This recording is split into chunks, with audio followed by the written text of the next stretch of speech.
हम्म। तो देखो बेटा, हमारा आज मैग्नेटिज्म स्टार्ट हो।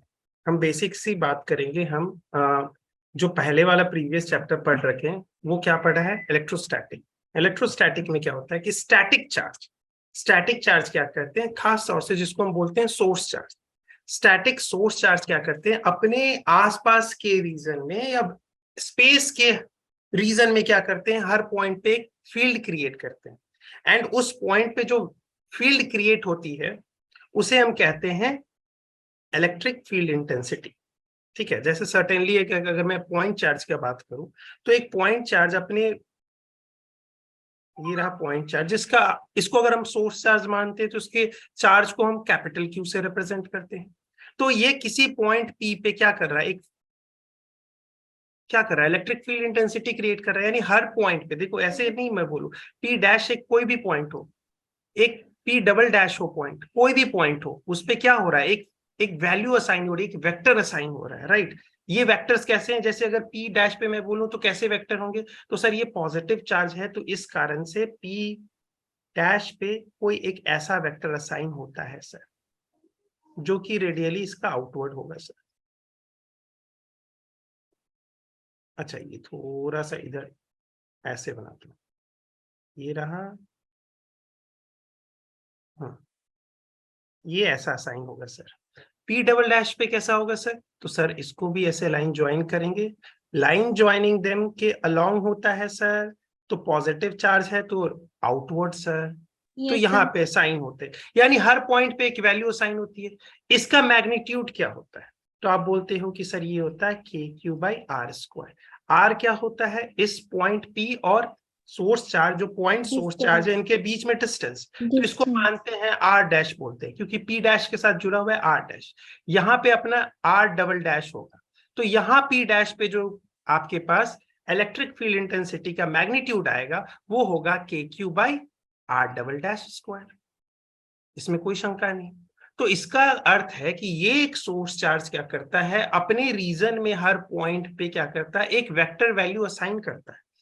इस वेक्टर वैल्यू को क्या कहते हैं, हम एक स्पेशल नाम देते हैं, क्योंकि ये चार्ज के कारण ये वेक्टर वैल्यू असाइन हो रही है, तो यहां हम बोलते हैं electric field intensity, because this Q is producing a field. Field means a field is a part of the field, is a subset of a space, 3D space subset है उसका। ठीक है, तो इसको मैं बोलूंगा तो इससे subset of a 3D space.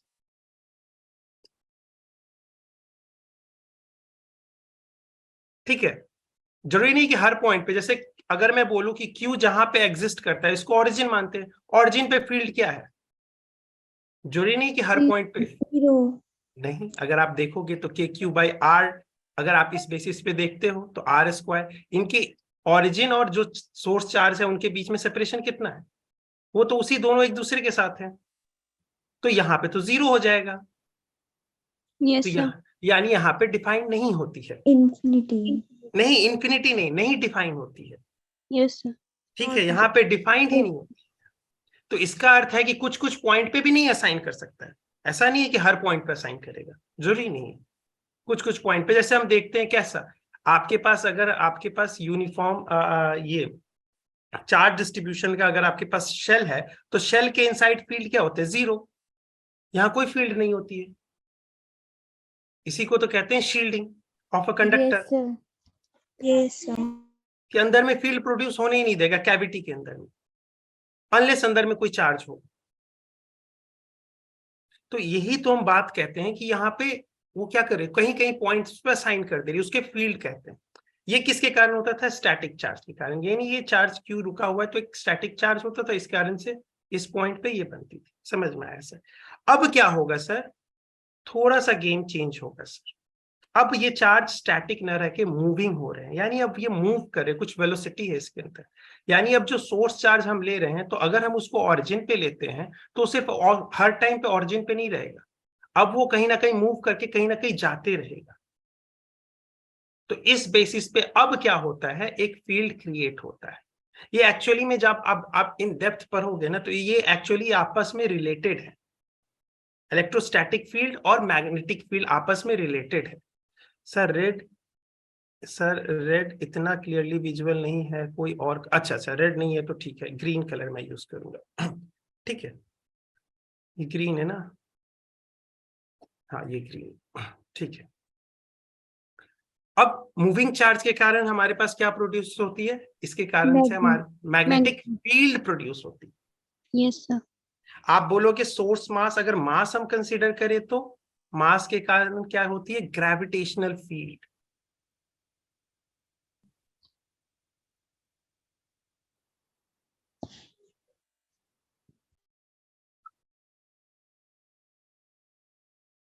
Right, और ये सब कैसे फील्ड है, ये वेक्टर फील्ड एक साथ कहलाते हैं।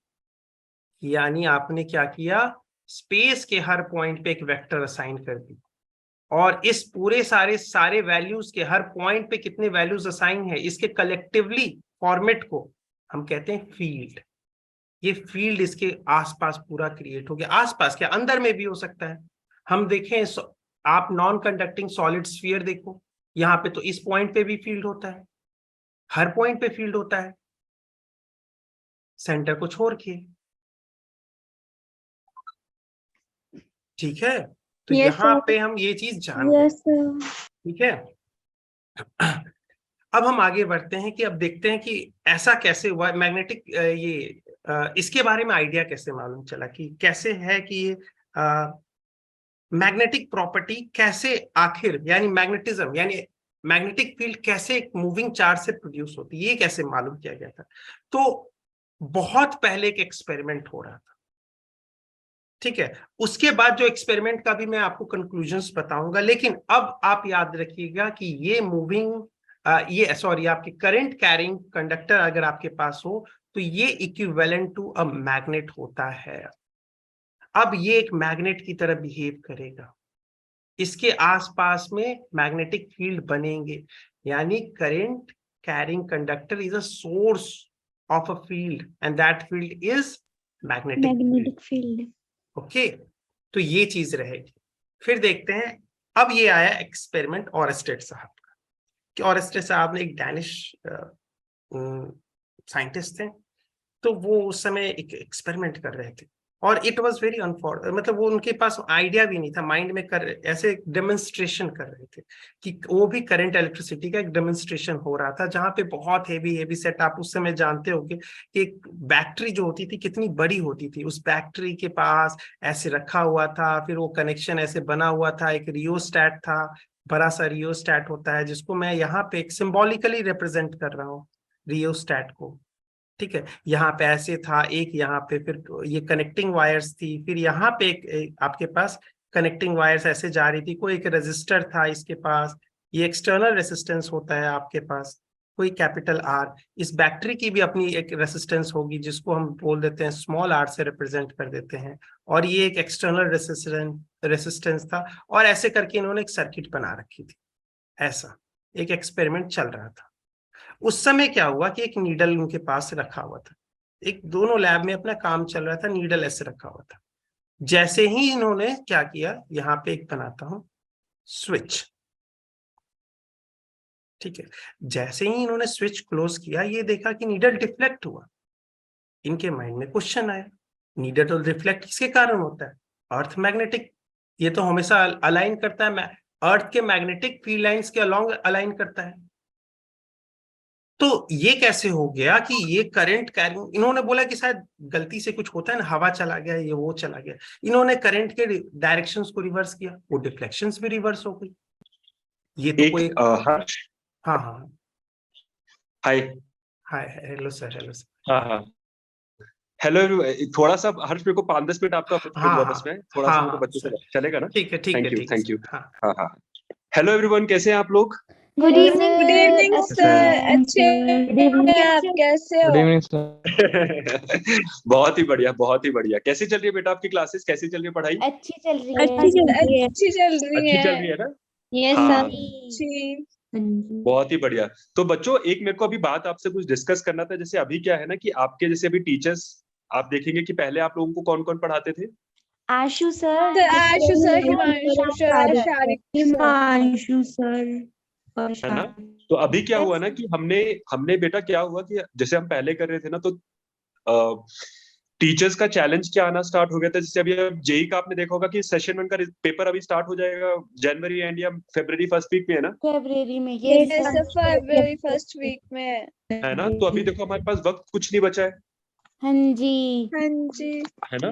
तो अभी बेटा क्या हो गया हम लोगों को कि हमको क्या करना है कि हमें जो भी वहां पे जो आप लोगों को सेशंस का था ना, तो हमें ये रियलाइज हुआ कि आप लोगों के जो नंबर ऑफ सेशंस है वो हम लोगों को बढ़ाने की जरूरत पड़ जाएगी, क्योंकि आपको बहुत रिवीजन की क्लासेस की चाहिए होंगी, बीच में कुछ प्रीवियस ईयर क्वेश्चंस भी चाहिए होंगे, इफ रिक्वायर्ड संडे को भी कुछ एक्स्ट्रा क्लासेस का जरूरत होगा, क्योंकि अभी जो आपकी 2 घंटे की इवनिंग क्लास है उससे इतना ज्यादा रिजल्ट नहीं आ पाएगा।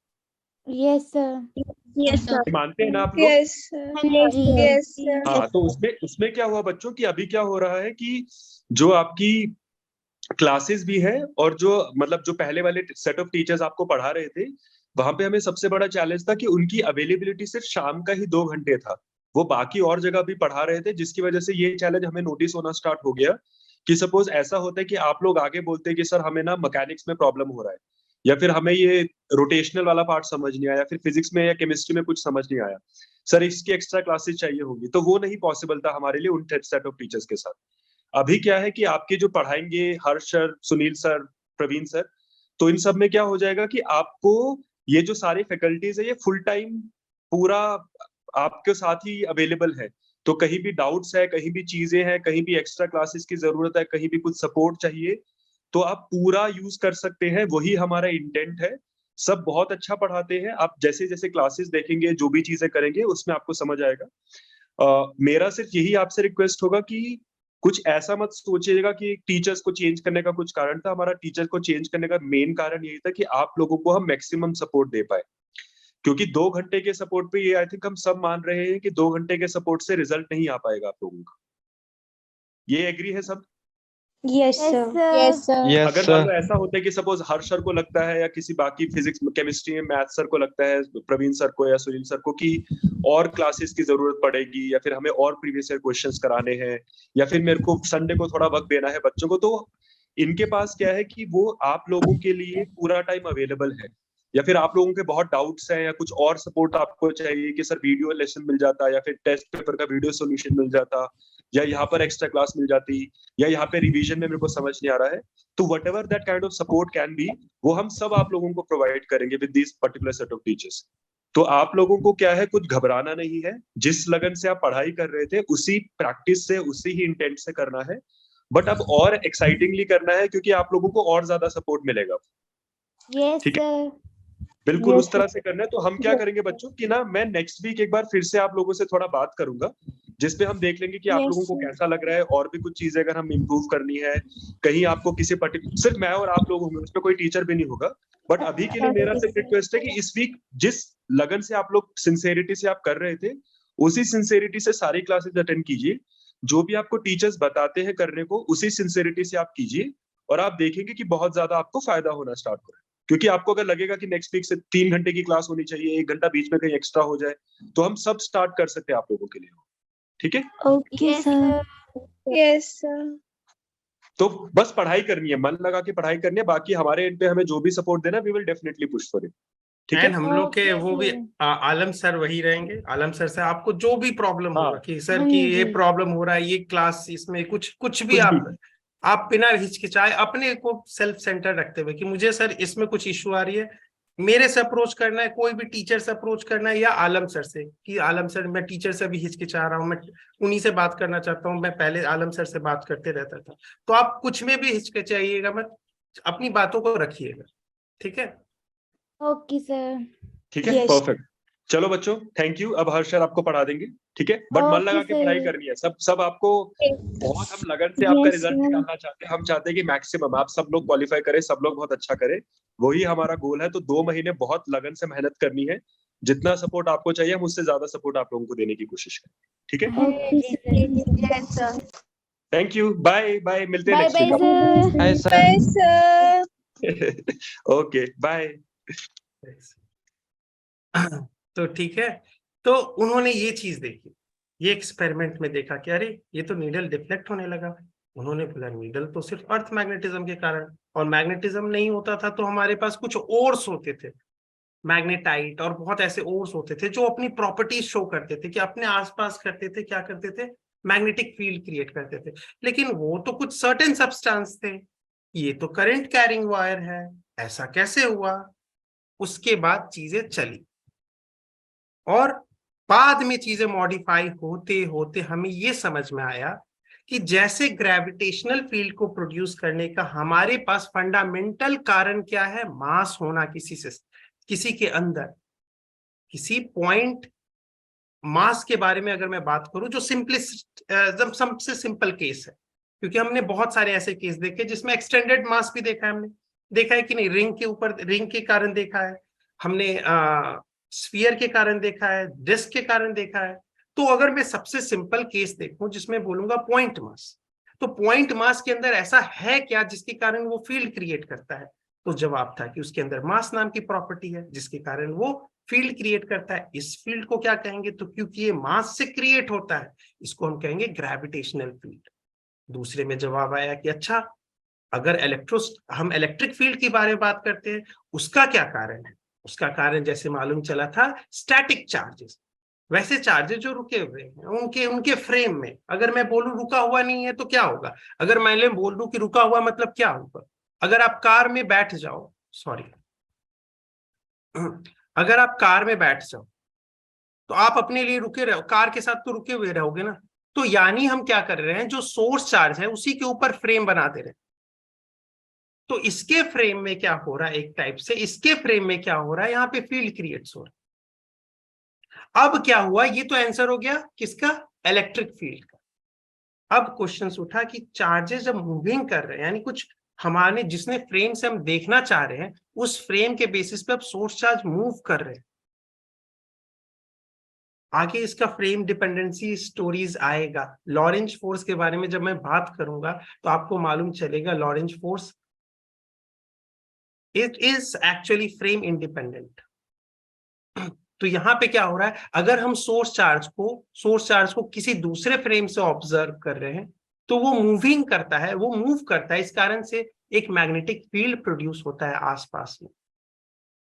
तो अब हमें आंसर मिला उसका, जो ऑरेस्टेड साहब ने एक्सपेरिमेंट में देखा था, उससे हमें आंसर मिला कि current is made up of what? Flowing of charge is there all the time. What is the current? It is means there is a charge flowing through the conductor through any cross sectional area. तो उस cross sectional area से अगर कुछ current बह रहा है, यानी moving charge हो रहा है, उस कारण से क्या होता है, मैग्नेटिक फील्ड प्रोड्यूस होती है।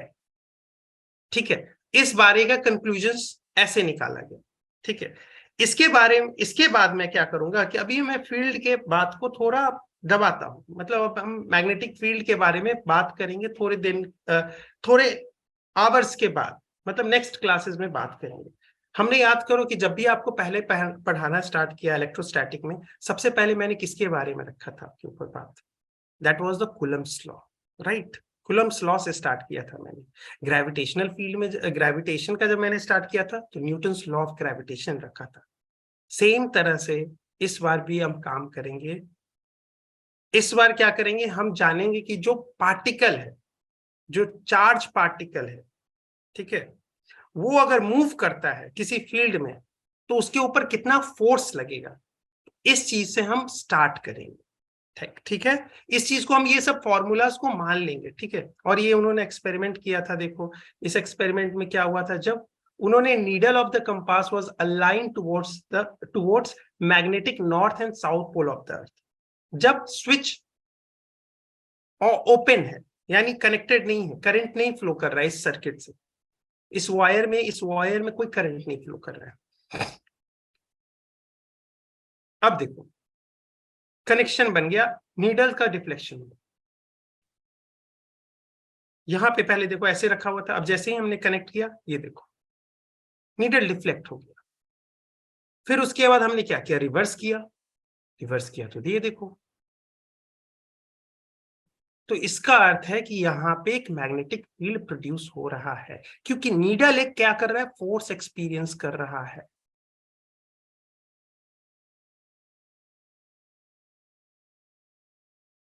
इन अ वे टॉर्क भी बोल सकते हो, टॉर्क एक्सपीरियंस कर रहा है। टॉर्क मतलब ट्विस्टिंग फोर्स एक्सपीरियंस कर रहा है।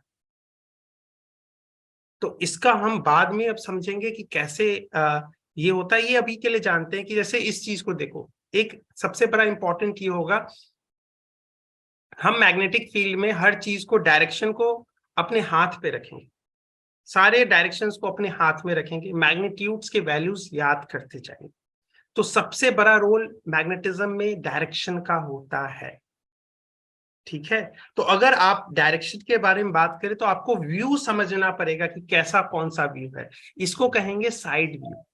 आप यहां से देख रहे हो, यहाँ कोई बच्चा खड़ा है और यहां से वो देख रहा है, अच्छा सर ये वायर है सर, इसमें करंट कैरिंग हो रहा है, ये साइड व्यू।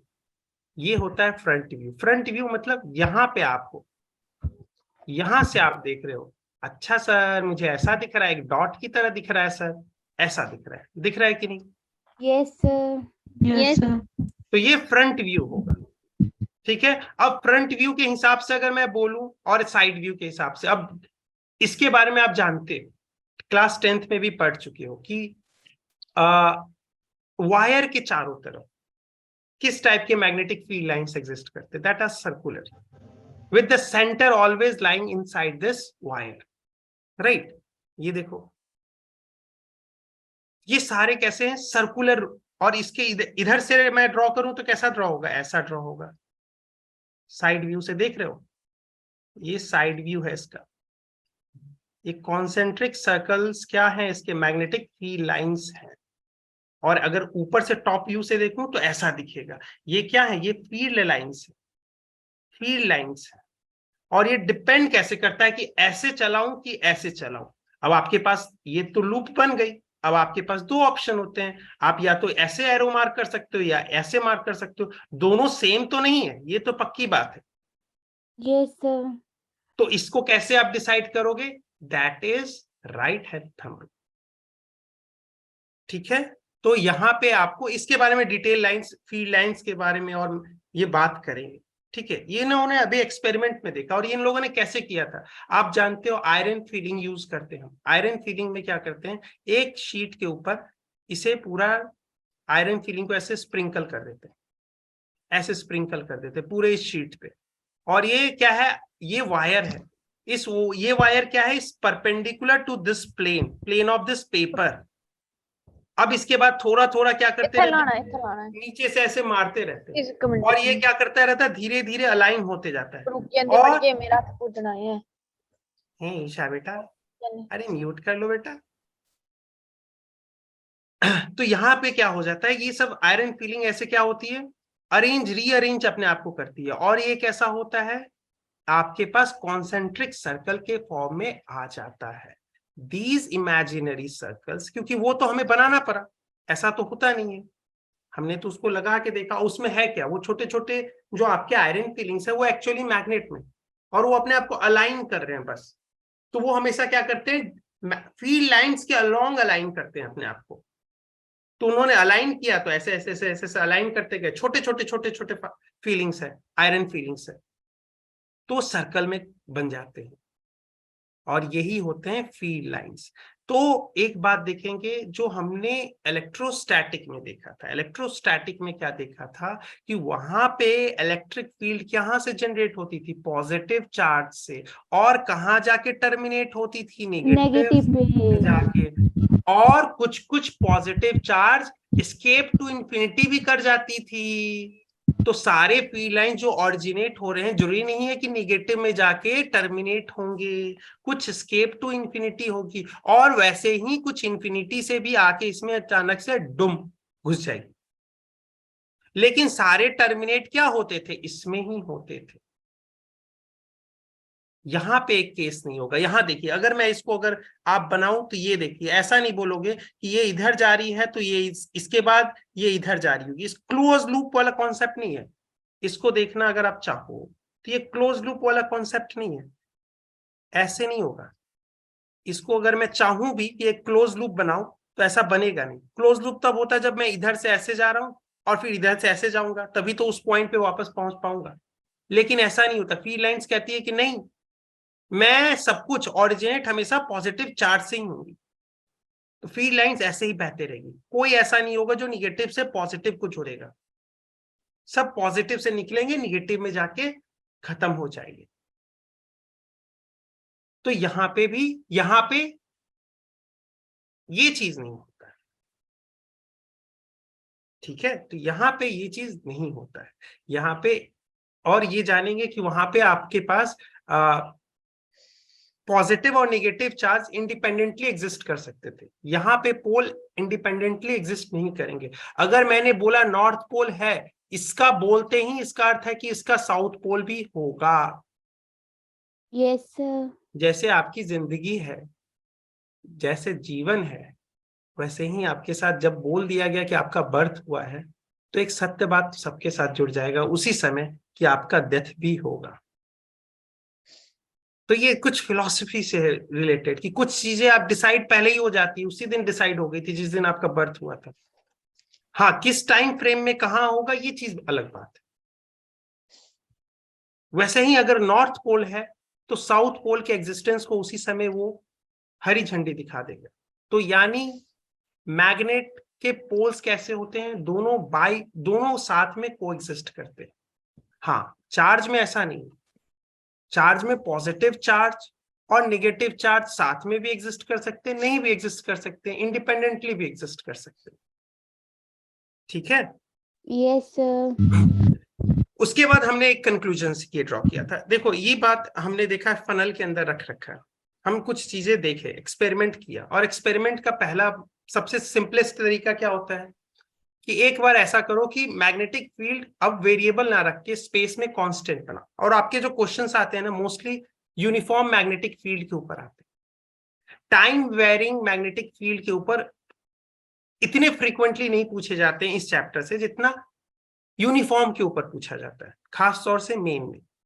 और इस चीज को हम क्वेश्चंस के अप्रोच से टारगेट करेंगे, ठीक है। तो हमारा क्वेश्चंस का अब अप्रोच ऐसा होगा कि सर एक बात हम जानते हैं, ये चीज अभी मानते हैं, सीधे से ये चीज बात मानते हैं कि force on this charge moving charge particle is going to be Q V cross P. How we have achieved it, इस चीज को अभी रिफ्रेम करेंगे, रोकेंगे अभी को कि ये क्यों आया, इस चीज को बाद में समझेंगे। अभी ये जानना इंपॉर्टेंट है कि ये होता है कि अगर मूविंग चार्ज है Q, वो फोर्स एक्सपीरियंस कर रहा है F, that is going to be equal to the Q times the charge on this point charge times V cross B। यानी इस पॉइंट पे B कितना है और इसका V कितना है, उनका क्रॉस प्रोडक्ट टाइम्स Q, ये आएगा आपको फोर्स देगा, फोर्स ऑन दिस पार्टिकल, ठीक है। पॉइंट पार्टिकल पे पॉइंट पार्टिकल बोल रहा हूँ, पॉइंट पार्टिकल दोनों सेम चीज हो गया भाई, पार्टिकल बोलो या पॉइंट बोलो, बात सही। तो पॉइंट चार्ज के ऊपर आपके फोर्स कितना एक्सपीरियंस कर रहा है, that is Q V cross P. ये कैसे लाया, ये चीजों को देखा गया कि force always perpendicular to the field lines, force is always perpendicular to the velocity of this particle. So it means, देखिए यहां पे क्रॉस प्रोडक्ट वाली सिचुएशन समझ में आती है कि आखिर एक फोर्स दो वेक्टर के परपेंडिकुलर कैसे होगा। यानी ये दोनों क्या होंगे, सेम प्लेन में लाई करते होंगे। दो वेक्टर तो हमेशा एक प्लेन में लाई करेगा ही भैया, दो वेक्टर तो हमेशा एक वेक्टर में लाई करेगा। और फोर्स क्या होगा, इस प्लेन के परपेंडिकुलर होगा, जो कि आपको ऐसा या ऐसा दिख सकता है।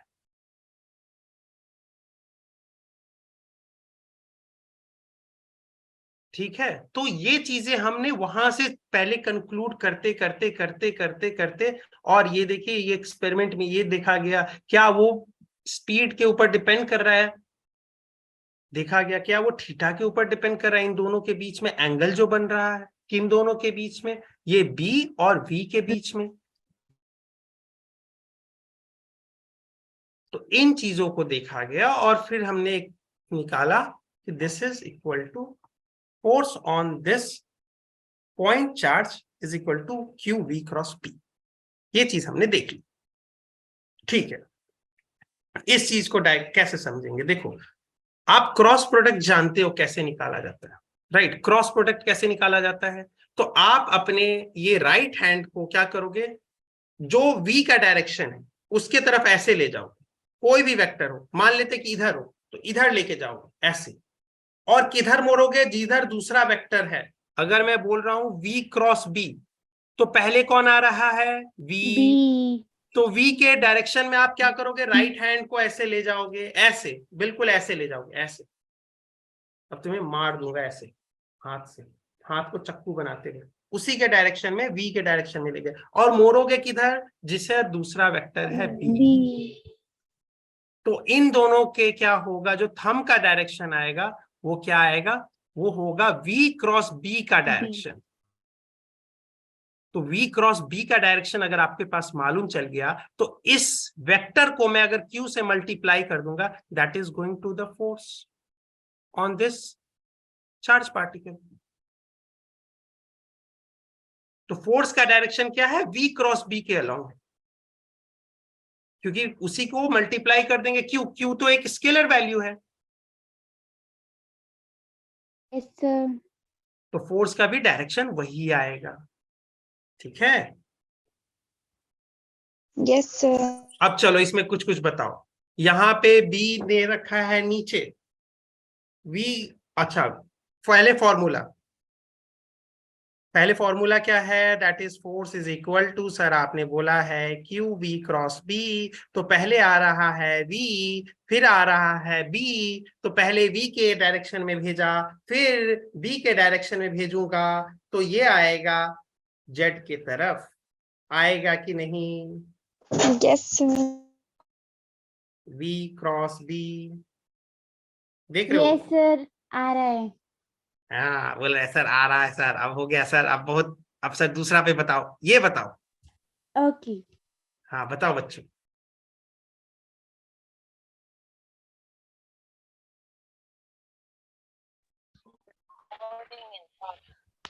Upward. नहीं नहीं देखो, ये जेड एक्सिस है, जेड एक्सिस है, ये ऐसा अच्छा, देख, ये वाला। जेड एक्सिस, हाँ जेड एक्सिस है, तो जेड ये एक्स, X एक्सिस के अलोंग आएगा। हाँ एक्स एक्सिस के अलोंग आएगा। क्या ये होगा सही, अरे होगा कि नहीं होगा, अरे नहीं होगा, ये चार्ज देखो बेटा नेगेटिव है। अब यहाँ पे नेगेटिव देखिए, हाँ एक्सिस हाँ समझ में आ गया, आपने v क्रॉस आ b लिया गया। था, लेकिन हाँ मैंने जी। क्या बोला था, q से मल्टीप्लाई होता है, q स्केलर जरूर होता है, लेकिन Yes, इसके अंदर sir. वैल्यू प्लस माइनस भी रख सकता है। अब हाँ ये क्या जी। करेगा, माइनस अगर आ जाएगा तो इसका अर्थ है इसका जो डायरेक्शन है उसके 180 डिग्री उल्टा कर दो। ये आपने क्या किया, v cross b, Yes, sir. तो ये आया x की तरफ आ रहा है, लेकिन हाँ जी। माइनस है तो ये लो, Yes, sir. तो ये आ गया। तो ये हो जाएगा फोर्स का डायरेक्शन, क्या हो जाएगा यहाँ पे, फोर्स हो जाएगा माइनस आई कैप की तरफ। ये बताओ,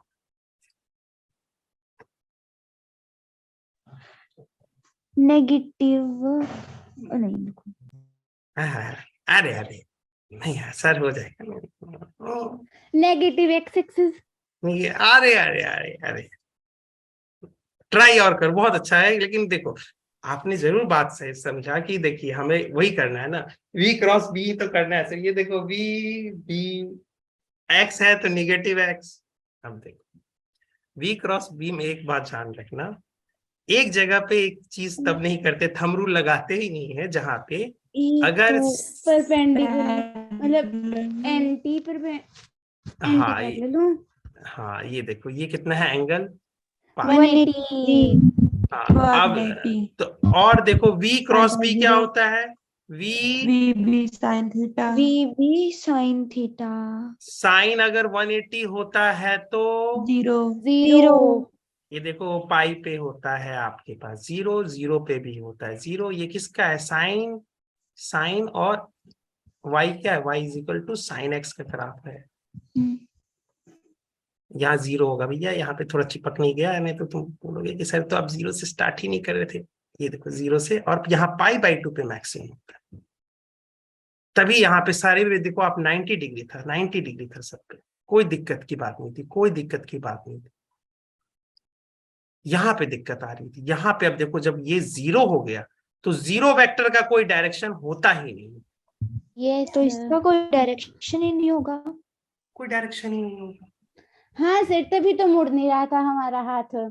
हाँ देखो, तभी मुड़ नहीं रहा था सर, देखो समझ में आ गया ना। देखो इस चीज को आ जो गया। और देखो ये आप बोल रहे हो कि जीरो वेक्टर का डायरेक्शन के ऊपर मैं बात बता देता हूँ। जीरो वेक्टर का डायरेक्शन इसलिए नहीं होता है क्योंकि आप बोलोगे, मैं बोलूंगा जीरो आई कैप को मैं जीरो जे कैप भी लिख सकता हूँ।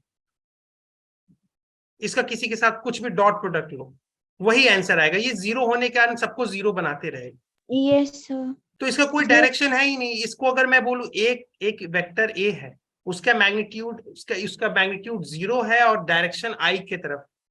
अब मैं इसको इसी ए वेक्टर को अगर मैं जीरो जे करके भी बना दूं ना, सारे ऑपरेशन ले लूं ना, जैसे जैसे डॉट हो या क्रॉस हो किसी वेक्टर दूसरे वेक्टर के साथ, वही आंसर देते रहेगा। इसका कोई फर्क ही नहीं पड़ेगा कि इसके साथ ये है कि ये है, आई है जे है, प्लस कुछ भी बना दो। अगर आपको प्लेन में चाहिए तो आई प्लस जे बना दो, कैसा भी वेक्टर बनाते जाओ, √2 दे दो, ये हो गया एक यूनिट वेक्टर।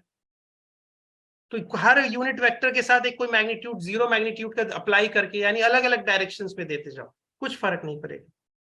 तो इसी के लिए इसके साथ कोई डायरेक्शंस नहीं बोले जाते हैं, कोई स्पेसिफिक डायरेक्शन उसके साथ अटैच नहीं किया जा सकता है।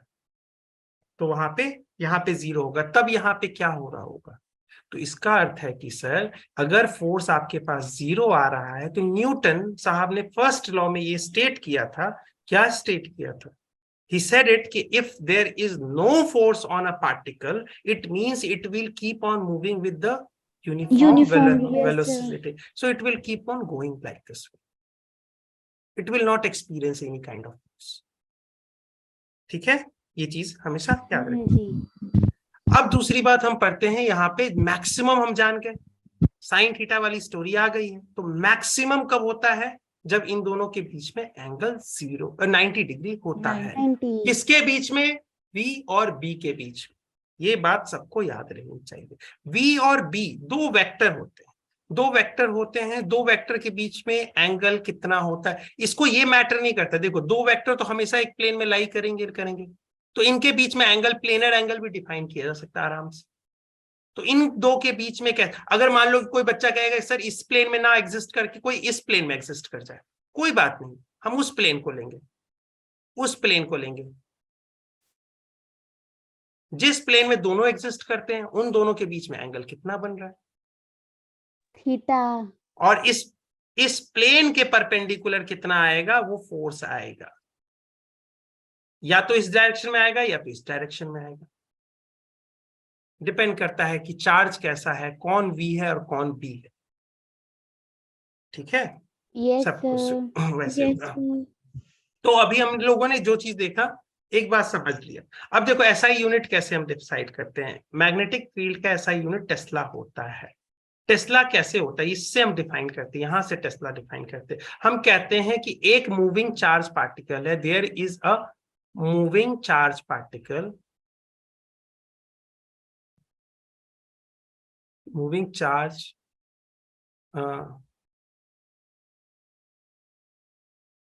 particle which is experiencing a force that is equal to 1 Newton, having a magnitude, having a charge of 1 coulomb and speed 1 meter per second. तो इस पॉइंट पे जो बी प्रोड्यूस हुआ होगा, अगर मैं बोलूं ये आपके पास चार्ज पार्टिकल है, ये charge particle 1 Newton force experience कर रहा है, इसके ऊपर 1 कूलम चार्ज है और इसकी वेलोसिटी या स्पीड मैं बोलूं, स्पीड 1 मीटर पर सेकेंड है। तो यानी यहां पे पॉइंट, इस पॉइंट पे जो मैग्नेटिक फील्ड होगा उसकी मैग्नीट्यूड होगी 1 टेस्ला। ठीक है, ये बात समझ में आ गया। और इसका एसआई यूनिट ये होता है, 1 टेस्ला ऐसे लिखते हैं, टी इसका कैपिटल टी एसआई यूनिट है, लेकिन इसको फुल में ऐसे लिखा जाता है। ठीक है, यस सर। ये बहुत बड़ा यूनिट है, आपको 1 टेस्ला और 2 टेस्ला का नहीं मिलेगा कोई चीज। आप पता है एमआरआई जो होता है तो उसमें 2-3 टेस्ला के मैग्नेटिक फील्ड होते हैं। आपको कभी मालूम हो तो आपको ये लिखवाया जाता है कि एमआरआई करवाने के अंदर मतलब उस टाइम पे कोई भी बॉडी में कोई मेटालिक पोर्शन तो रह नहीं गया, क्योंकि उस समय के फील्ड 1 टेस्ला के फील्ड इतने स्ट्रांग होते हैं कि वो अच्छे खासे एसिलेशन प्रोड्यूस कर सकते हैं। उस एसिलेशन से आपके अंदर क्या होता है, स्किन पूरा खिंच जाएगा। अगर आपके मेटल बॉडी अंदर में रहेगा ना, तो जैसे एमआरआई हो रहा है तो वो फील्ड 1 टेस्ला का प्रोड्यूस करता है, 1-2 टेस्ला का। तो 1-2 टेस्ला एक छोटा यूनिट नहीं है, बहुत बड़ा यूनिट है। तो इसके लिए आप एक गॉस भी यूज किया जाता है, and this is equal to 10⁻⁻⁴ tesla. ठीक है, उसके बाद बताओ work done. Work done by the magnetic force क्या होगा? एक चीज देखते हैं। आप बोलते हो वर्क डन का डेफिनेशन क्या बोलते हैं कि work done by any force, work done by any force is just an integration of some force dot dr। यही बोलते हो। Yes sir. If I am saying to you dr, what is dr? अगर मैं dr को dt अगर, हाँ dt अगर multiply कर दूं, dt और dt इसमें मल्टीप्लाई कर दूं, तो आप ये क्या बोल दोगे? इसको बोल दोगे v। तो इसको मैं लिख सकता हूं f dot v dot dt, ऐसे लिख सकते हैं। वर्क इसी को तो मैंने वर्क, वही वाला पहले वाला ही तो वर्क को मैंने बस ऊपर नीचे किया, कोई दिक्कत नहीं। वेलोसिटी और फोर्स हमेशा मैग्नेटिज्म में क्या होते हैं? वेलोसिटी के तो परपेंडिकुलर होता है फोर्स। जब यहाँ ये डॉट नहीं है, ये ऐसा है f डॉट v। अब यहाँ वेलोसिटी और फोर्स आपस में परपेंडिकुलर हैं। डॉट प्रोडक्ट का अर्थ होता है F V cos theta, theta तो 90। हाँ जी। तो यानी work done is always going to be zero. It means अगर कोई चार्ज पार्टिकल है तो वर्क डन इसके ऊपर मैग्नेटिक, सिर्फ मैग्नेटिक फील्ड है, तो मैग्नेटिक फील्ड के कारण एक फोर्स लगेगा, लेकिन वो फोर्स वर्क नहीं कर पाएगा। तो वर्क काइनेटिक एनर्जी थ्योरम से हम कह सकते हैं कि W net is equal to change in kinetic energy, because this is going to be zero. Net क्यों बोला मैंने? क्योंकि मैंने आपको पहले ही सीखे बोला कि सिर्फ मैग्नेटिक फील्ड लाई कर रही है, सिर्फ मैग्नेटिक फील्ड लाई कर रही है। तो मैग्नेटिक फील्ड लाई कर रही है और मूविंग चार्ज है, तो वो एक फोर्स एक्सपीरियंस करेगा, और कोई दूसरे फील्ड है नहीं तो वो फोर्स नहीं एक्सपीरियंस करेगा। इलेक्ट्रिक फील्ड है नहीं तो ये फोर्स नहीं एक्सपीरियंस करेगा उसके कारण, और ग्रेविटेशनल फील्ड है नहीं, बाकी सब मैं मानता हूं एब्सेंट है, सिर्फ मैग्नेटिक फील्ड है। तो मैग्नेटिक फील्ड में यानी W नेट क्या बन जाएगा? सिर्फ work done by the magnetic force, and that is going to be zero. It means it is also going to be zero for the delta K. And delta K zero means change in kinetic energy is zero. It means Ki is equal to Kf. Yes sir. और Ki is equal to Kf, मतलब वो charge particle के लिए अगर मैं लिखूं Ki तो half उसका मास इनटू तो vi मैं मानता हूं उस समय इनिशियली इसकी स्पीड थी vi whole square. This is should be equal to half mass, तो उसका m ही रहेगा vf स्क्वायर। तो इसका अर्थ मैं कहूं कैंसल आउट हो जाएगा, तो vi is equal to vf। इसका अर्थ है कि उसकी स्पीड चेंज नहीं होगी। Okay sir. ठीक है, उसका स्पीड चेंज नहीं होगा। पहला मेरे बात कंक्लूड कर लिया मैंने ये चीज को। ठीक है, टाइम तो नहीं हो गया बेटा, ठीक है, यानी ऐसा हो। अभी मैं नहीं बोल रहा हूँ सर्कुलर होगा कि नहीं होगा, अभी इस पे भी बात करेंगे। ठीक है, ये वर्क डन लेकिन जीरो हो रहा। ठीक है सर, इसमें कोई चिंता की बात नहीं। ये क्वेश्चन कीजिए, ये ट्राई कीजिए क्वेश्चंस। मैं आपको पहले बताता हूं, वैसे पढ़ेंगे। अ चार्ज ऑफ, इसको बोलेंगे चार्ज ऑफ 2 माइक्रोकूलम। माइक्रो मतलब 10⁻⁻⁶ moves with the speed of, दिया हुआ है, अलोंग द पॉजिटिव एक्सिस, यानी इसके हिसाब से ये इसकी वेलोसिटी हो गई। मैग्नीट्यूड यानी speed along with the direction give you the velocity. So velocity is this. Now there is a field which is existing in 2j cap and k cap, यानी ये y और z प्लेन में exist कर रहा है कोई b. Find the magnetic force acting on it. यहां पे find the magnetic force acting on it. कैसे करेंगे? एक और बात पहले पूछता हूं, B और V के बीच में एंगल कितना है, बता सकता है कोई?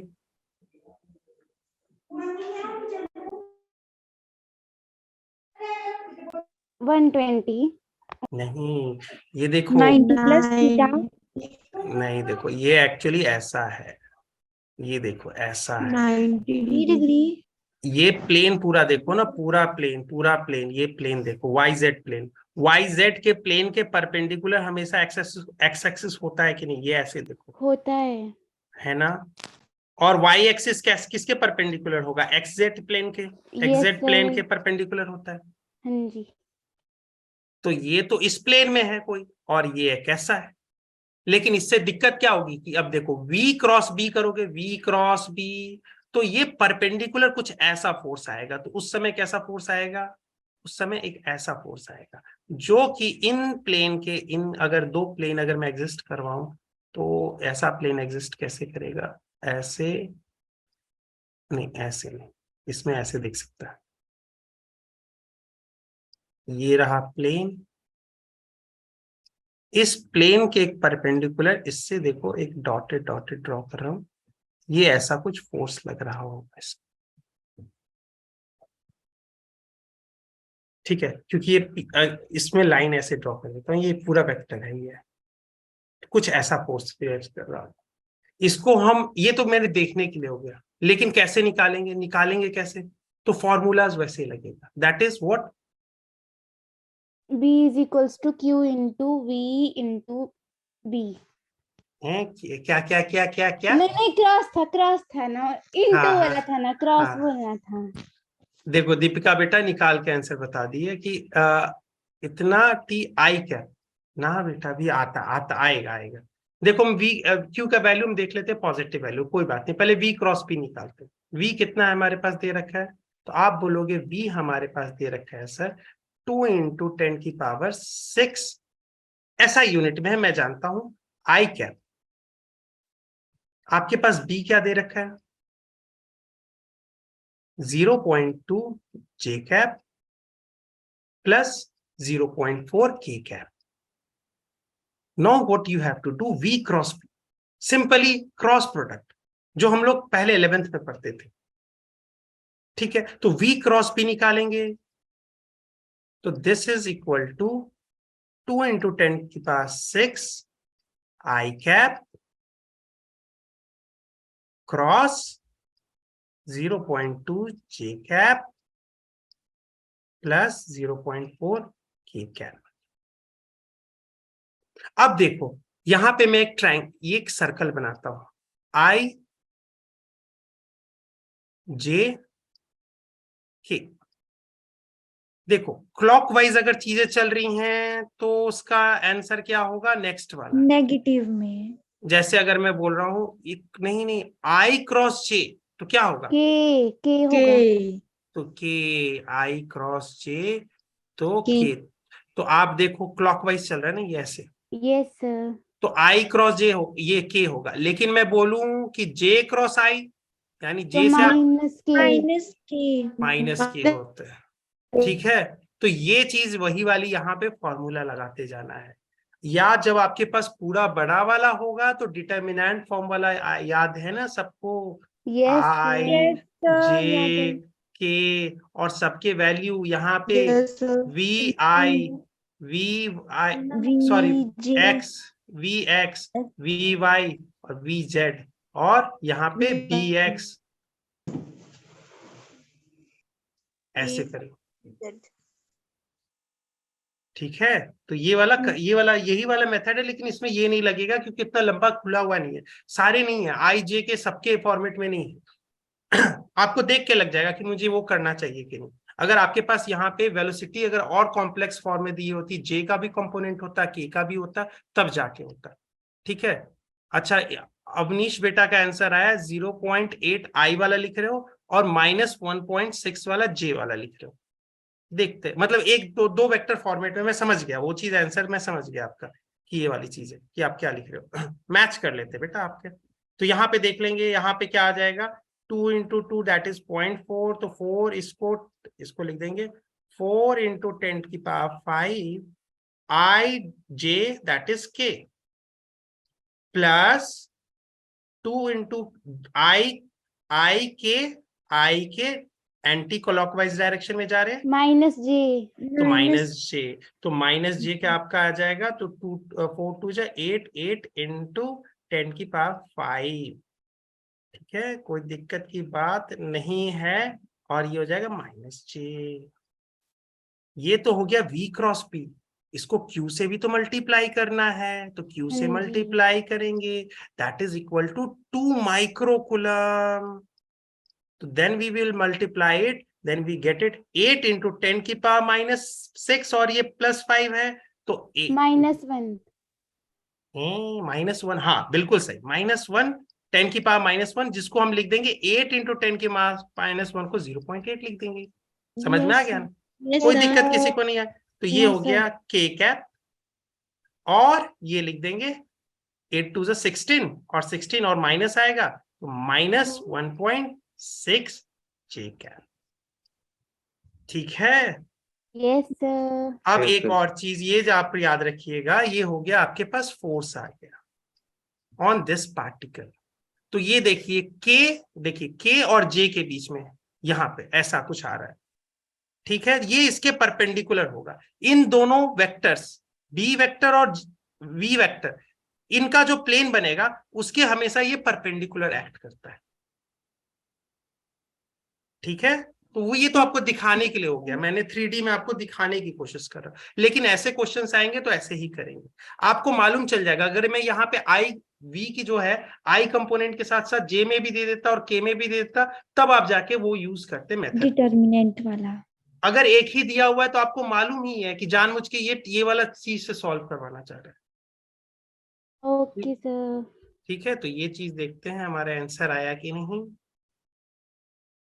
है। यही आंसर आ गया। और एक और बात मैं भूल गया, एक बात तो मैं भूला हूं। देखिए, आपने वेलोसिटी को किसमें रखा था? आपने नहीं लिखा था मीटर पर सेकेंड, आपने सिर्फ बोला था एसआई यूनिट में है। आपने इसको बी को क्या बोला? टेस्ला में है, एसआई यूनिट में है, आपने पहले ही बोल दिया। आप गारंटी के साथ काम करना, क्यू कैसे? कुलम में है, माइक्रो कुलम है, माइक्रो को मैंने लिख दिया, कुलम को नहीं लिखा था। तो मैं गारंटी लेता हूं जब सब कुछ एसआई यूनिट में होगा तो फोर्स जिसको निकाल रहे उसका भी यूनिट एसआई में होगा, न्यूटन। तो न्यूटन में हो, ये गारंटी बात है। आपको सबको एसआई में रखना है, माइक्रो कुलम नहीं है एसआई यूनिट, तो इसको कुलम में रखना है। जैसे आपको याद रखिएगा, बहुत जगह रेडियस ऑफ द अर्थ दिया रहेगा 6400 किलोमीटर, तो ऑलवेज रिमेंबर जब एसआई यूनिट में मीटर होता है, यस सर। मास का केजी होता है, लेकिन इसका केएम नहीं होता है, इसका मीटर होता है। तो इसको कन्वर्ट करना पड़ेगा इनटू 10⁻³ मीटर में, और उसके बाद सब कुछ एसआई यूनिट में होगा, तो आंसर भी एसआई यूनिट में ही आएगा। ठीक है, यस Yes, सर। ठीक है, तो यही आंसर आता है और कुछ नहीं। अब देखो, अब हमारे पास अब हम केसेस को कैसे स्टडी करेंगे। हमारे पास जो क्वेश्चंस आते हैं ना, पहली बात हम जानते हैं कि अगर V और B के बीच में कोई एंगल नहीं, जैसे कि ऐसा दिख रहा है, और B को अभी आप मान के चलेंगे यूनिफॉर्म फील्ड है, हम टाइम वेरिंग B के बारे में भी बात नहीं कर रहे हैं।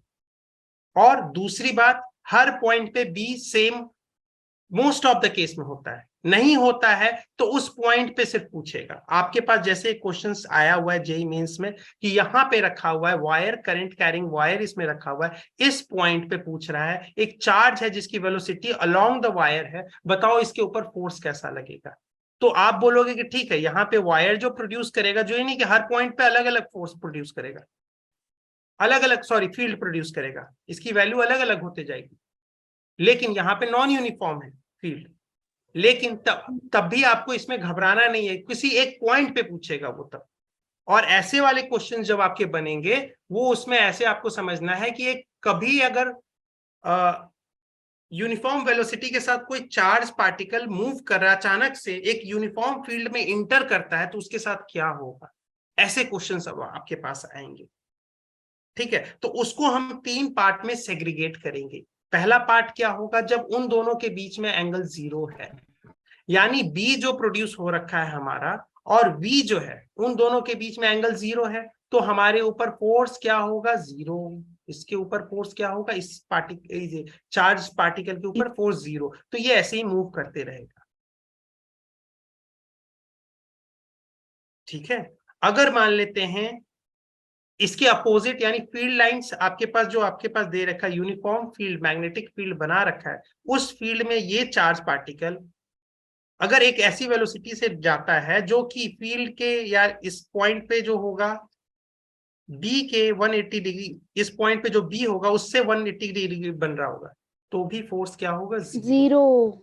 अब जब होगा कि जब परपेंडिकुलर जा रहा हो, यानी अगर इसकी पार्टिकल चार्ज पार्टिकल इस बी के परपेंडिकुलर उसकी वेलोसिटी होगी उस चार्ज पार्टिकल की, तब आएगा आपके पास force, that is Q v d magnitude wise में। ठीक है, और ये मैक्सिमम वैल्यू होगा जिसपे इन दोनों के बीच में एंगल है। इस केस को हम बहुत अच्छे से डिटेल वे में वर्जन्स में डिस्कस करें। ठीक है, अब दूसरी बात देखते हैं यहाँ पे प्रेजेंटेशन ऑफ जो फील्ड लाइन्स है आपके पास। यूनिफॉर्म फील्ड होगी प्लेन में, पहली बात किसी प्लेन में यूनिफॉर्म फील्ड होगी। ठीक है, उसको ऐसे रिप्रेजेंट करेंगे, इक्वली स्पेस्ड लाइंस ऐसे बने हुए रहते हैं। तो ये क्या कर रहा है, uniform magnetic field line in plane को रिप्रेजेंट कर रहा है। ठीक है, अब देखते हैं Yes, sir. एक चीज सॉरी ये तो फील्ड लाइंस हो गया। ठीक है, इस प्लेन में एग्जिस्ट कर रहा है, ये वाला ऐसे दिखा रहा है। अब हम मानते हैं कि प्लेन के हम बात करते हैं कि आपको बहुत बार मैं बोलता हूं कि प्लेन के इनटू द फील्ड लाइंस क्या है, इनटू दिस प्लेन या coming out of this plane, ऐसा मैं बोलता हूं। इस चीज को फील करते हैं कैसे होता है। ये क्या कर रहा है, ये फील्ड लाइंस जा रहा है, ऐसे जा रहा है उस प्लेन में, Inside the plane. Inside the plane and outside the plane. ठीक है, इसको कैसे Yes, देखेंगे, sir. आप देखो कि एक तीर है। ठीक है, ऐसे आप समझो कि आपको मैं ऐसे बोल रहा हूँ कि एक प्लेन है, जिस प्लेन से आप जिस प्लेन को ऑब्जर्व कर रहे हो, ठीक है, इससे तीर ऐसे बहुत सारे निकले हुए, तीर बहुत निकले हुए, बहुत सारे तीर निकले हुए। आप यहां से देख रहे हो इसको, यहां से आप नजर लगा के इसको ऐसे टुक टुक टुक टुक टुक देख रहे हो, तो इसके क्या दिखेंगे आपको आगे, क्या बाहर आते हुए। बाहर आते हुए, और इसके पॉइंटेड ये दिखेंगे। Yes, sir. तो ये देखो, अगर अगर आपको पॉइंटेड दिखेंगे तो ये इसी के लिए तो इसको हम डॉट और ऐसे रिप्रेजेंट करते हैं। इसको मतलब outside the plane, ना? Coming out of the plane, इस जिस प्लेन को हम ऑब्जर्व कर रहे हैं उस प्लेन से ये बाहर फील्ड लाइंस आ रहे हैं। हर पॉइंट पे क्या है, मैग्नेटिक फील्ड लाइंस की जो मैग्नेटिक फील्ड लाइन का जो स्ट्रेंथ है, उसका जो वैल्यू है वेक्टर फॉर्म होगा, वो तो वेक्टर वैल्यू है, तो वो क्या है, वो आपके तरफ है, आपके तरफ ये एक वेक्टर यहाँ साइन है। इस पॉइंट पे, इस प्लेन पे, हर पॉइंट पे एक फील्ड, एक मैग्नेटिक फील्ड स्ट्रेंथ सबके पास है हर पॉइंट पे, और यूनिफॉर्म है, और सबका डायरेक्शन कहाँ पे है, ऐसे आते हैं, ऐसे ऐसे ऐसे ऐसे ऐसे ऐसे ऐसे ऐसे। ठीक है, तो ये ऐसा होता है। अगर मान लो कि आप एरो को पीछे से देखोगे, यानी इस प्लेन को आप पीछे से देख रहे हो, ऐसे अब इस तरफ से देख रहे हो, तो कैसे दिखेंगे, उसके एरो के पीछे वाले साइड दिखेंगे। देखो एरो के पीछे वाला, Inside the हाँ, plane. तो इसको कहेंगे, देखो अब ऐसे दिख गया, इस चीज को कहेंगे uniform magnetic field perpendicular to the plane. पहली बात, ये एरो लाइन, एरो क्या है, सारे परपेंडिकुलर है, Yes, sir. सारे परपेंडिकुलर है इस प्लेन से, तो प्लेन के परपेंडिकुलर है, साथ में इनटू द प्लेन है। ठीक है, दैट वाज जो डॉट होगा coming out of the plane, और ये into the plane. Okay, sir. ठीक है, अब इस पे Yes, सबसे sir. ज्यादा क्वेश्चन होंगे। अब मैं क्या करूंगा कि यहाँ पे जब बी आपके किसी प्लेन को जो आप ऑब्जर्व कर रहे हो उसमें बी एक यूनिफॉर्म बी दे रखा है, जो कि इसके क्या है, परपेंडिकुलर, इस प्लेन के परपेंडिकुलर। इस प्लेन में एक पार्टिकल है जिसकी कुछ सर्टेन वेलोसिटी हो, इसी प्लेन में कहीं ना कहीं ऐसी वेलोसिटी। आपको बता दूं कि इस प्लेन में कोई भी वेलोसिटी हो किस पार्टिकल की, चार्ज पार्टिकल की, ये हमेशा perpendicular to the magnetic field lines ही होगा, यानी इनके बी और वी के बीच में 90 डिग्री हमेशा बना Yes, हुआ है। sir. लेकिन ये अलग अलग हो सकती है। आपने कुछ देखने के लिए ऐसा हो सकता है कि ये भी है एक पार्टिकल, इसी पार्टिकल को मैं ऐसे भी दे सकता हूं। तो डिफरेंस आपको दिख रहा है कि हाँ भाई ऐसा नहीं है। इस प्लेन के अगर एक्स और वाई एक्सिस अगर यहां ड्रॉ करते हैं तो ऐसा नहीं है कि दोनों सेम है, वेलोसिटी दोनों सेम नहीं है। एक वेलोसिटी ये वाली है, एक वेलोसिटी ये है, दोनों डिफरेंट है। लेकिन दोनों वेलोसिटी क्या है, इस प्लेन में है, इसीलिए ये प्लेन के फील्ड लाइंस क्या है, परपेंडिकुलर। तो इसी के लिए इस वेलोसिटी के भी वो परपेंडिकुलर होंगे। कौन? Magnetic field. Magnetic field perpendicular होगी। ये बात सबको समझ में आ गई? Yes, sir. ठीक है। तो यहाँ पे अब देखिए चार्ज पार्टिकल डिपेंड करता है क्यू पे, हम ये बात कर चुके हैं। और यहाँ पे हम देखेंगे कि अगर इसके ऊपर अगर अलग अलग क्यू आता है तो इसके अलग अलग फोर्सेस लगेंगे, तो इसके कारण से। और हाँ, क्यू के ऊपर भी डिपेंड करता है, तो मैंने बोला प्लस और माइनस दोनों होंगे। तो यहाँ पे अगर आप क्रॉस प्रोडक्ट देखते हो तो ये क्या है, तीर अंदर जा रहा है, यानी फील्ड कैसे हैं, अंदर की ओर हैं, In. है कि नहीं? तो यहाँ Yes, पे आप sir. क्रॉस प्रोडक्ट में यहाँ पे जो जो आएगा वो उसका अलग आएगा और इसका अलग आएगा। Yes, sir. जी. ठीक है, तो यहाँ पे अगर देखते हैं v क्रॉस b ऐसा रहेगा, अंदर जा रहा है, तो v क्रॉस b, v ऐसे पहले b की तरफ ले गए, हाँ b की तरफ मुझे मोड़ना है जो कि इनवर्ड द प्लेन है। इसमें देखिए, इस अगर मैं इस प्लेन में काम करूं तो ये रहा v का डायरेक्शन, और अंदर की ओर जा रहा है तो ये रहा। तो फोर्स ऐसे, तो फोर्स ऐसे मतलब इसको, Upward. तो इसको ऐसे सर्कल में घुमाना स्टार्ट कर दिया। इसको निगेटिव है जब चार्ज, इसको ऐसे घुमाना स्टार्ट। ठीक है, इसको रिपीट करना है एक बार। इसको रिपीट कर दो। ठीक है, इसको मैं बोल रहा हूं बेटा कि देखिए चार, मैंने क्या बोला कि this is v cross b, जो आपके पास आता है ये v है, सेम पार्टिकल है, बस इन दोनों में डिफरेंस क्या है, दो डिफरेंट पार्टिकल, बस एक ही डिफरेंस है, इनके ऊपर चार्ज प्लस, मान लेते हैं प्लस क्यू है तो इसके ऊपर माइनस क्यू, बस यही डिफरेंस है। सेम वेलोसिटी दे दिया गया, b भी सेम है उसके लिए। यहाँ पे डिफरेंस क्या आएगा, क्यू के कारण डिफरेंस आएगा, क्योंकि v क्रॉस p इनके लिए, इन दोनों के लिए सेम होगा, इस दोनों के लिए निकालेंगे v क्रॉस p सेम होगा, लेकिन जब q से मल्टीप्लाई करने जाएंगे तो डिफरेंस आ जाएगा, क्योंकि यहाँ पे q पॉजिटिव नंबर है और यहाँ पे q एक निगेटिव नंबर है।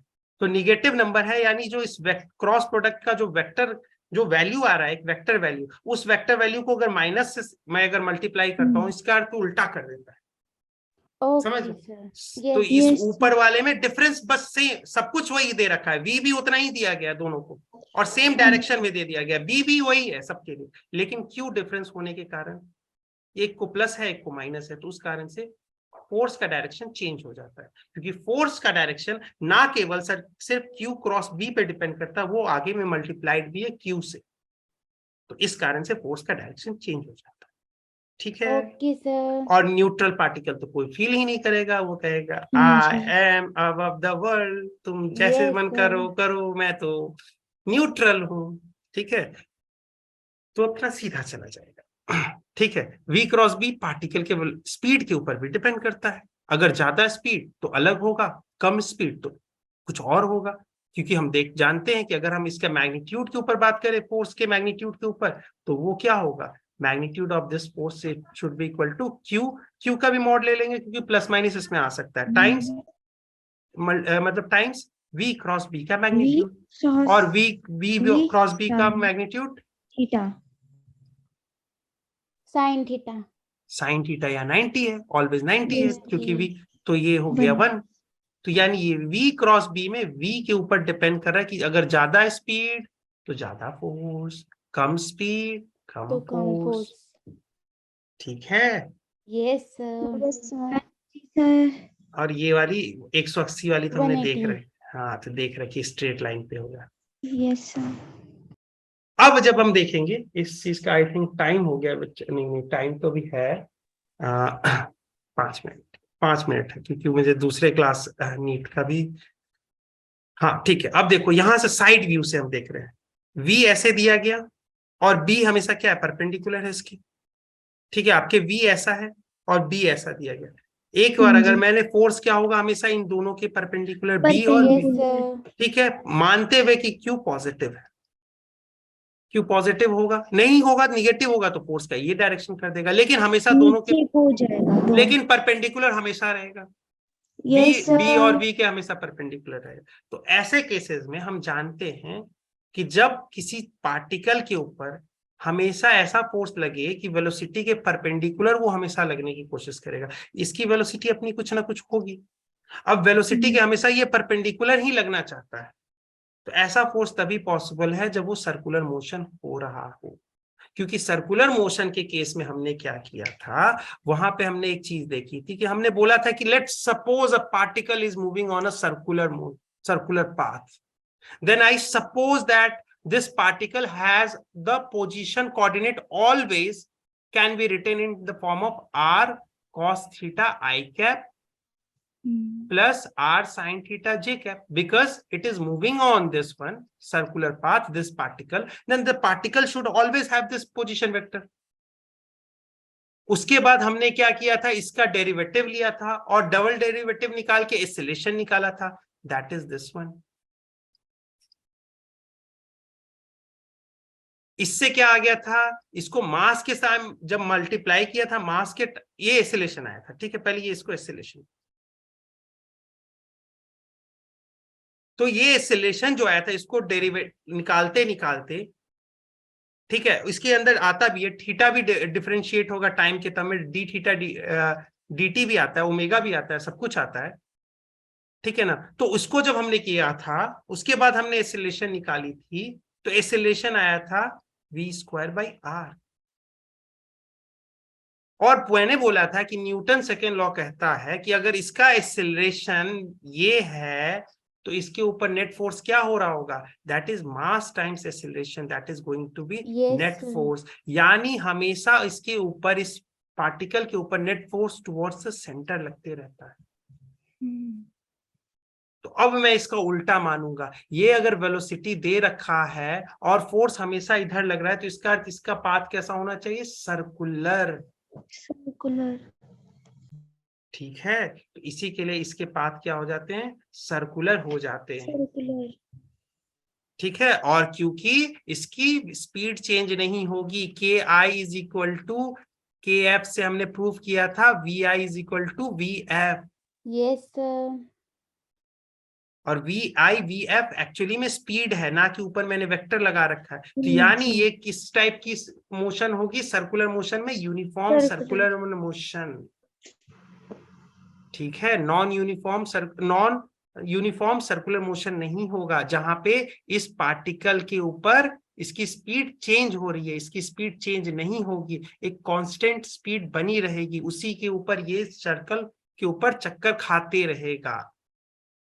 ये बात समझ में आ गई? yes sir, yes sir, तो ये बात, यही चीजें रखी जाती है। ठीक है, तो यूनिफॉर्म सर्कुलर मोशन होगा। रेडियस हम निकालना चाहेंगे, तो कैसे रेडियस निकालते, अगेन एफ जो आया था हमारे पास, एफ नेट क्या आया था, जो सर्कुलर, हाँ बहुत सही बेटा, जिसने भी बता रहे हो सब मैं जान रहा हूँ सबका। ये आर क्या है, इसका रेडियस, किसका, इस सर्कुलर पाथ का, circular path, वी क्या है, the speed of this particle, M क्या है, mass of this particle, mass, किसका मास, इस पार्टिकल का, सबका बोलेंगे सब particle का, yes sir, भूल जाते हैं हम एग्जाम में सर, बच्चे हैं भूल जाते हैं no सर, sir, हैं? नहीं, अच्छा कोई बात नहीं, अच्छी बात। अब ये किसके बराबर है, इसके तो बराबर है, तो बस yes sir, कंपेयर कर लेंगे।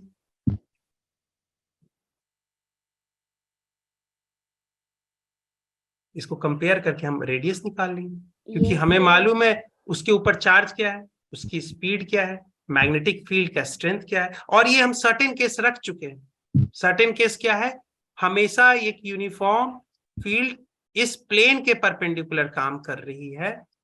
कैसी फील्ड है, यूनिफॉर्म है पहली बात, यानी हर पॉइंट पे एक ही टाइप के वेक्टर असाइन है, हर पॉइंट पे सेम वेक्टर असाइंड है, सब पॉइंट पे, जहां जहां देखो, जहां पे बी मुझे देखना है तो हर बी पे, हर पॉइंट पे एक वेक्टर असाइंड है, और उस सारे वेक्टर कैसे है, सेम है आपस में। तो ये केस क्या हो गया, इस प्लेन में एक ऐसे वेक्टर हैं जो यूनिफॉर्म है, मतलब इस वेक्टर को तो हम नाम देते हैं क्या, मैग्नेटिक फील्ड स्ट्रेंथ। तो ये पॉइंट पे, हर पॉइंट पे मैग्नेटिक फील्ड स्ट्रेंथ सबका परपेंडिकुलर टू दिस प्लेन है और साथ में कांस्टेंट है सबके लिए, यूनिफॉर्म जिसके कारण कहला रहा है, ठीक है। और वेलोसिटी जो दिया जा रहा है ये इसी प्लेन में दिया जा रहा है, यानी वेलोसिटी क्या है, हमेशा परपेंडिकुलर टू इट। तो इस सारे सिचुएशन में, यानी ऐसे जब डायग्राम्स बनेंगे जहां पे या तो ये ऐसे क्रॉस क्रॉस क्रॉस बना रहेगा या ऐसे डॉट डॉट डॉट बना रहेगा, तो इस केस में आपसे पूछेगा कि बताओ इसका रेडियस क्या होगा। तो यहां से हम सॉल्व करके लिख सकते हैं v is equal to, sorry, r is equal to MB upon VB MV square by Q. अरे कट जाएगा स्क्वायर हाँ भैया, सर, यस सर, है ना। तो r इज इक्वल टू ये। अब इसको मैं ये भी लिख सकता हूँ, क्वेश्चन पेपर में ऐसे भी आते हैं, आपको क्वेश्चंस कुछ दिए जाएंगे, यहाँ पे m इंटू वी को p भी लिख सकता हूँ और ये BQ भी लिख सकता हूँ। PQ Yes, ये sir. मोमेंटम ही तो होता है। मोमेंटम के इक्वल। अब जानते हैं कि हाफ mv स्क्वायर होता है, इसको Yes, क्या sir. कहते हैं, kinetic energy of this particle, ठीक है। अब इसको मैं क्या चाहूं, ऊपर नीचे मास को मल्टीप्लाई कर देता हूं, एक तो ये m स्क्वायर हो जाएगा, नीचे भी m आ जाएगा, Yes, sir. इसको मैं लिख दूंगा p स्क्वायर। M. अब इसको मैं लिख दूं p को, तो मैग्नीट्यूड में इसमें 2mk आएगा। Yes, अब sir. यहाँ पे इसको रिप्लेस को p को क्या कर दूंगा, √2mk। 2mk by BQ. अब इससे बेनिफिट क्या होगा, सर हम फॉर्मूला बढ़ा दिए सर। अरे नहीं भैया, हमें एग्जाम पॉइंट ऑफ व्यू से काम चाहिए, सिंपल सी बात है। पेपर में मुझे इससे क्या हेल्प मिलेगा, तो इससे कहेंगे कि पेपर में कुछ हेल्प नहीं मिलेगा। अरे मिलेगा भैया, एक मिनट दिखाता हूँ। ये क्वेश्चन देखो, ये क्वेश्चन पूछ रहा है कि विथ इक्वल काइनेटिक एनर्जीज। अब मेरे पास आता है ऑप्शन कि कौन सा फॉर्मूला लगाऊं सर, कौन सा फॉर्मूला लगाऊं, इन तीनों में कौन सा फॉर्मूला लगाऊं, मुझे ये बेनिफिट देगा, क्योंकि सर तीनों के लिए, पार्टिकल के लिए k तो सेम है, सेम काइनेटिक Yes, एनर्जी का। sir. तो अगर मैं रेडियस के लिए लिखता हूं तो रूट k सबके लिए सेम है, b सबके लिए सेम है, क्योंकि वही उसी फील्ड में काम कर रहा है। q अलग हो सकता है, m अलग हो सकता है, तो मैं इसको ऐसे लिख सकता हूं। इसके लिए, क्योंकि इस सिस्टम के लिए वो सारा कांस्टेंट है, तो मैं सीधे इसको क्यों बार बार रिपीट करते जाऊंगा, कुछ a मान लूंगा और इसको लिख सकता हूँ √2m/q। अब देखो कंपेयर करने में आसान होगा। अब बोल रहा है ड्यूट्रॉन है, प्रोटॉन है, अल्फा है, इलेक्ट्रॉन है, करते रहो, खेलते रहो, सिर्फ m और q रखना है बस, बाकी के लिए, सबके लिए एक कांस्टेंट होगा। तो अगर ड्यूटोरियम के लिए देखेंगे तो rd लिखेंगे, इसके लिए a तो उसी के लिए वो भी रहेगा जो इसके लिए रहेगा, जो अल्फा के लिए रहेगा, जो प्रोटॉन के लिए रहेगा। हाँ, यहाँ पे mp में md लिख देंगे, qd लिख देंगे। अरे टाइम हो गया क्या, हाँ टाइम हो गया बच्चों। Yes sir. यस सर, देखो ये सर पढ़ाई नहीं कर, मन नहीं कर रहा है सर, हो गया सर, छोड़ दो सर। अच्छा लगा ना बच्चों क्लास, मैं मजाक बहुत करते रहता अच्छी। हूँ, ठीक है ना, मैं मजाक करते रहता हूँ, बुरा मत मान लेना कोई कि नहीं सर नहीं ऐसे, सर, बिल्कुल नहीं। ठीक है ना। नहीं हाँ, मानते। और देखो बेटा, एक चीज मैं जानता हूँ कि आपके हर डाउट्स रहेंगे, जो भी रहेंगे, मैं क्लास में पढ़ाते जाऊंगा चीजों को, तो हर बच्चों को डाउट्स क्लास में मैं अटेंड नहीं कर सकता हूँ, ये बात मैं जानता हूँ। सब पूछने लगेंगे तो मैं कैसे पढ़ा पाऊंगा। तो एक कॉमन हम इस चीज के साथ, गोल के साथ यहाँ पे पढ़ेंगे। डाउट्स आते हैं आपको, मेरे को व्हाट्सएप नंबर पे आप भेज सकते हो, मैं आपको नंबर लिख देता हूँ, ठीक है। यहाँ पे ओके सर। आप डाउट्स अपने भेज सकते हो और मैं या तो मीटिंग कर लेंगे, हाँ जी। या रिटर्न सोल्यूशन मांगोगे, रिटर्न सोल्यूशन दे देंगे। Yes sir.